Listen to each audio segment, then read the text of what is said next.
Hi. Okay, wow.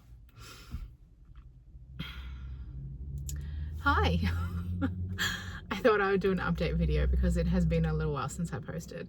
I'm just hiding a logo of something here. Um, I have had no time to film the last few weeks. My husband has been on leave, so he's always around, and he's supportive of me doing this, but he doesn't want to be on camera. And then when my husband's not here, the kids are here, and I don't want them on camera either. So I have really found it difficult to film. And the way that our life has worked in the last few weeks is that I've been doing like little shops here and there and around life. And so I haven't filmed them because I've just been like rushing in, trying to get dinner ready, all that sort of thing. So recently at my work, we only have 6 staff and it's a shop. So one person left, one person got a new job and so is finishing up and sort of only doing shifts here and there. And then another person got called to jury duty and got put on a massive trial. So he's gone for a month. So there's only 3 of us left. And so I usually work about 10 hours a week and I've been working 30 hours a week. So that is crazy. I've just lost a lot of time. And so I've been rushing around trying to get things sorted in between. I'm also getting sick, so hopefully that doesn't continue. Today is a public holiday in Victoria, but I have a concert for a calisthenics club that I'm involved with. And yeah, so I just got here. It's quite a distance from my house, and so I got here a bit early. So I thought I'm just going to film this video, put it out. I'm sort of like, I want to put out stuff that is good, but in doing that I'm not filming anything because I'm like, oh, it's not, I don't look nice, or I'm not professional or any of that sort of thing. And I just think like I need to stop that mentality because I'm not going to get better unless I keep doing it. And so I just need to chuck all that aside and like, I'm not the kind of person who gets up in the morning, puts on a full face of makeup and goes about my day. That's not me. I'm lucky if I run a brush through my hair. I do shower every day and brush my teeth every day, but that's about it. That's my self-care. I'm not a perfect person, so I don't know why I'm trying to be. And I don't know why I feel like I have to, because I'm 43 and I've got this far in life without doing all that stuff every day. I don't know why I think I have to do it now. So I'm just gonna make videos and put them on the internet. And if people like them, then they like them. I'm really excited. Since my last video I've got some new subscribers, so that's really good. Thank you for coming, thank you for staying. What else do I want to update you on? Oh, there's a lot going on in my life right now. My mum has breast cancer. She's currently going through treatment, so I'm trying to be there to support her. We had a death in the family and I had to drive 4 hours for a funeral, so that wasn't fun. Did get to catch up with my family though, my extended family, and that's like, I'm at that point in life where we're not getting together for weddings anymore, we're getting together for funerals, which is really sad. But life's too short and I'm realizing that. My kids are all doing well. We've got some things going on with each of them. We're getting investigations for meetings, appointments, all sorts of things going on with that for each child at the moment. Our youngest is going to have her tonsils and adenoids out in the next couple of weeks.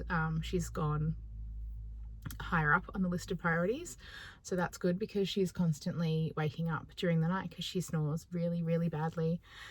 She doesn't sleep very well. Her voice is very nasally. You would have heard it on the video that she jumped in on. And so I just can't wait for her to be able to breathe properly. She's a little bit sick at the moment and she's not breathing well.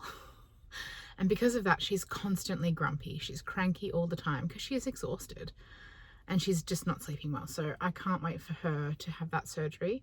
I'm not looking forward to the recovery, but I figure it's 2 weeks of pain for a lifetime of gain. Our middle child, our son, we've got an NDIS intake meeting this week for him. We're investigating ADHD with him, and he's not like, the pediatrician is not convinced either way. So he's like, just get him, if he's accepted onto NDIS, of course, get him some help in the interim and see if we can resolve some of his issues. A lot of his stuff is behavioural. And I have a lot of tools in my toolbox because of our oldest daughter has Down syndrome, and so she has a lot of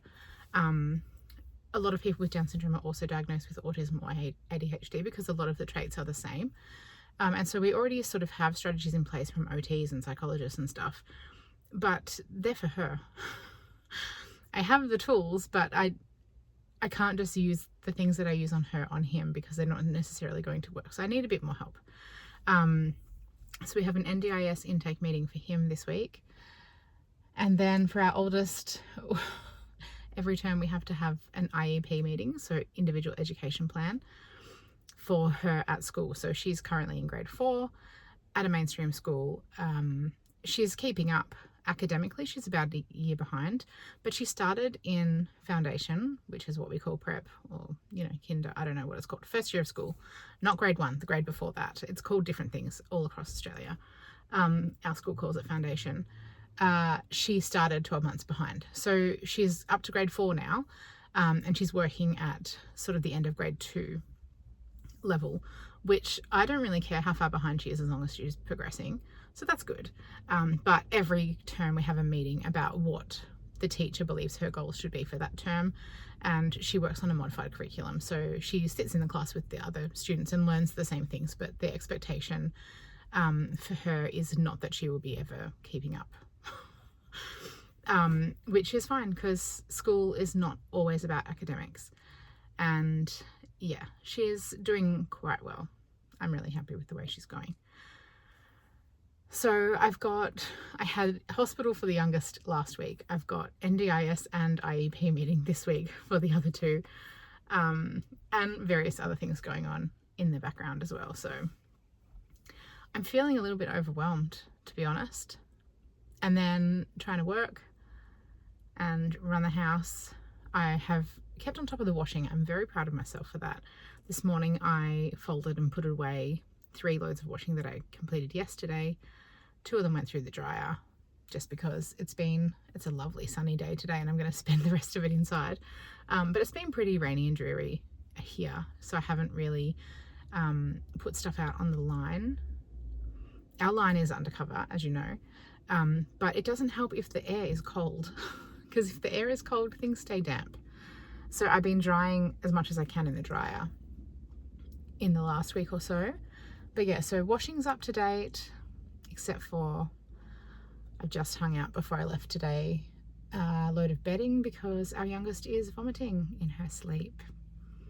This has been an issue most of her life, and she's had it investigated. We've had ultrasounds, we've had, what else did we have? Oh, we've had the sleep study.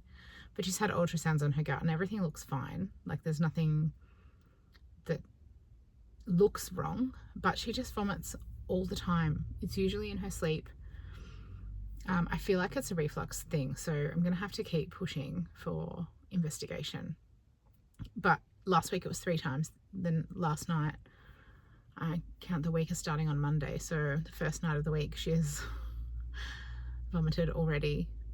It does seem to be worse if she overeats or if she has something with tomato in it. So usually if we have tacos or buttered chicken, which are the meals that we have usually that are tomato based, she will vomit that night if we give her too much food. So I think it's a combination of having a full belly, and then at the moment, especially this week, I think it's because she's a little bit congested, and so she's quite snotty, and so there's snot running down the back of her throat as she goes to sleep, and then it just makes her spew. Both she and our eldest have really weak gag reflexes, so if they cough too much they will vomit. So yeah, that's a fun time. I need to get that investigated as well. It just seems like it never ends. And then there's all the stuff that I need to do. I've got a podiatrist appointment the following week because I've got a flare-up of, I believe it's plantar fasciitis, but we will see. So I've been wearing or trying to wear my runners at work rather than safety boots because they seem to be a better fit for my feet. I'm not having as much pain. But I do spend 6 hours generally at the moment of a shift walking around. And so, yeah, I want to get that investigated and see about that. And then I have been putting off for many, many months having a full blood panel done because I had gastric bypass surgery 7 years ago now. And I just need to see where I'm at because I feel like I'm deficient in everything. I need an iron infusion, B12, what other injections can they give me? I need it all because I'm not coping with life. But I need a complete overhaul, I think, of my looking after myself because I'm not doing it and it's not working. Anyway, I feel like I'm just rambling now. It's been 10 minutes. So that's the update for the minute. I always say I'm planning on getting back into stuff, but it's going to be school holidays again in a couple of weeks. I think I've got 2.5 weeks maybe left of school and then it's holidays again. So my routine's going to be thrown out of whack again because holidays and the kids are home all the time. But I think I'm just going to have to maybe take photos and talk through photos with voiceovers or take video and then do a voiceover after so that I don't get the kids in their videos. Anyway, I've got about 10 minutes now until I need to be here and someone has just pulled up next to me. So I'm going to stop filming myself and have a good day.